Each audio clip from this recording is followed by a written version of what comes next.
So this past week we had the funeral services for my dear friend and big brother Glenn, G-Man. And you know, there's a repertoire of words and phrases that we tend to repeat often when someone passes. The words that we fall back on when we know there are no words, but we got to say something. So we just muster up one of these tried and true phrases and just hope that the act of speaking can be kind enough, because we know the words will never be true enough. And I've always thought of "it was a beautiful service" as one of those stock phrases that we just fall back on. But I gotta say, G-Man's homegoing really was a beautiful service. It started with something I didn't expect to see, but was grateful to witness, because G-Man was a devoted member of the Omega Psi Phi fraternity, and the services began with 25 or 30 of his fraternity brothers all in suits, shoulder to shoulder, carrying out their ceremony for one of their own who has passed. You could tell how emotional it was for them. It was really moving to watch, and I know G-Man would have been really proud of how they represented. And then we all sat down, and before anyone spoke, we all just sat and listened to the church's PA system play the entirety of Earth, Wind, and Fire, That's the Way of the World.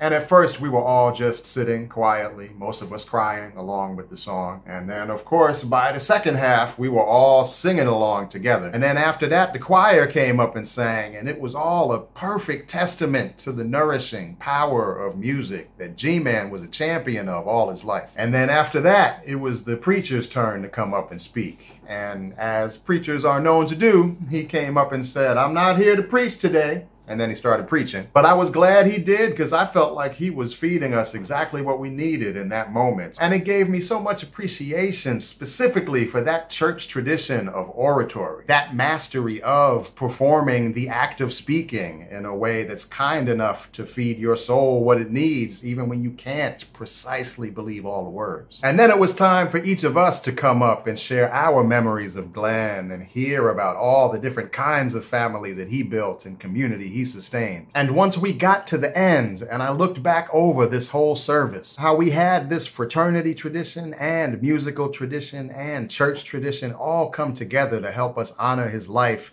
and work through this loss, I thought about all of our ingenuity just as human beings and as Black people for creating the family we need and the loving traditions we need to make it through this cold world together. And I thought about how I got to share a life with G-Man of doing that work, of building family and creating loving traditions of our own. And I just sat there feeling so blessed and thankful that I got to share that lifetime of beautiful service with Glenn. When the preacher spoke on that day, he put all his heart into telling us that Glenn had completed his assignment, that he had given all he could to this world. I can't sit here and pretend I'll ever believe that. But by giving us the kindness of speaking it, he still brought home for me how much Glenn did give us, how much he did get to shine. And at least for one moment, he made me believe that we can carry Glenn with us by picking up that assignment and finding our own forms of beautiful service with all the passion and loyalty